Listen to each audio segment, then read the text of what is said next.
If you're wondering how you want to use Nova on Photon, I'm going to show you real quick how to do that. First off, you want to make sure you open Photon just like this, and you want to see that the website here is constantly refreshing and finding new values here, right?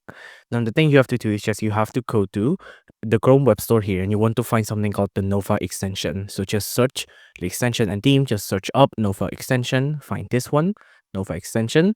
I'm going to remove it real quick just for demonstration purposes. Now you can see this is what you will see when you first find this extension. Just click on add to Chrome, click on add extensions here. Now let's just wait for it to download. Once downloaded, you'll see that it'll be available on our Chrome up here. Now go back to Photon, go to your extensions tab, put a pin on Nova extension.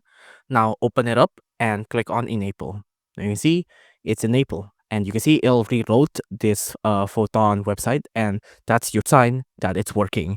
And that's it. Your Nova Click is now integrated within Photon itself. If you enjoyed this video, please do consider liking and subscribing.